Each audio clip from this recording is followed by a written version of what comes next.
আসছে সেই সময় শহীদদের জিয়াউর রহমান যুদ্ধ কেমন মৃত্যু কেমন কিন্তু আমরা চলে একই ধরনের গল্প কিন্তু একটু অন্যরকম।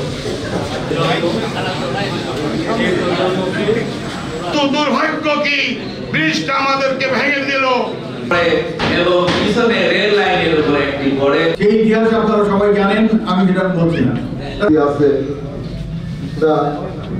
তারপর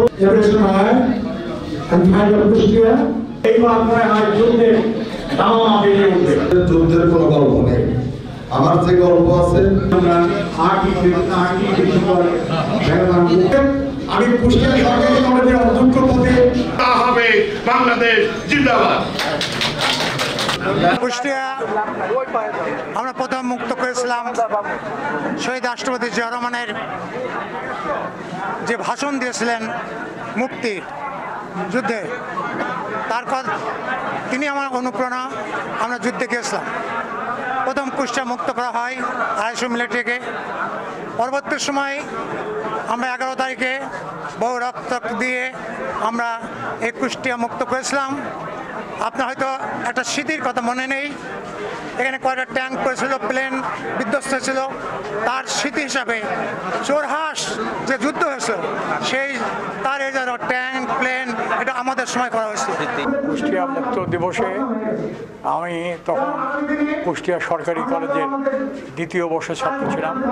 তো ওই সময় কুষ্টিয়া মুক্ত দিবস 11ই ডিসেম্বর আমি আমার অন্যান্য মুক্তিযোদ্ধা সহকর্মীদের নিয়ে আমরা কুষ্টিয়া স্টেডিয়াম সহ তৎসংলগ্ন এলাকায় ভারতীয় সেনাবাহিনী প্লাস আমাদের মুক্তিবাহিনী আর খান সেনাদের মধ্যে যুদ্ধ হয় এবং এই যুদ্ধে পাক হানাদার বাহিনী সম্পূর্ণভাবে পরাজিত হয়।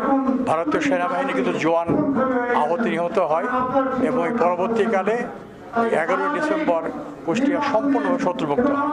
আজকে আমাদের একটা গর্বিত দিন কুষ্টিয়াবাসীর জন্য, কারণ আমাদের জাতির সবচেয়ে বড় যে গৌরব, সর্ববৃহৎ গৌরব, সেটা হচ্ছে আমাদের মহান মুক্তিযুদ্ধ। তা সেই মহান মুক্তিযুদ্ধের যখন বিজয়ের দ্বার প্রান্তে গোটা দেশ, তার কদিন আগেই অর্থাৎ আজ 11 তারিখ, আজকে আমাদের বীর মুক্তিযোদ্ধারা সে সময়ের সমস্ত সিপাহী জনতা কৃষক শ্রমিক মিলে জনগোষ্ঠীর যে যুদ্ধ জনযুদ্ধ, সেই যুদ্ধে কুষ্টিয়া মুক্ত করা হয়, বিজয় অর্জন করা হয়। এটা দিনটা আমাদের কাছে অত্যন্ত গর্বের।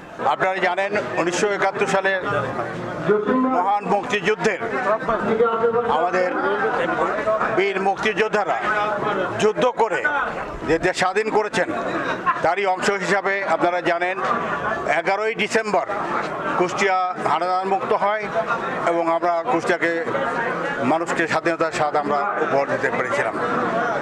এই স্বাধীনতার যুদ্ধে আমাদের দেশের সাধারণ মানুষ মুক্তিযুদ্ধে অংশগ্রহণ করেছে, আত্মত্যাগ করেছেন, লক্ষ লক্ষ মানুষ জীবনদান করেছেন। উদ্দেশ্য একটি ছিল, মুক্তিযুদ্ধের উদ্দেশ্য দেশ স্বাধীন হলে মানুষের মৌলিক অধিকার খাদ্য বস্ত্র বাসস্থান শিক্ষা চিকিৎসা এগুলো আমরা পাবো।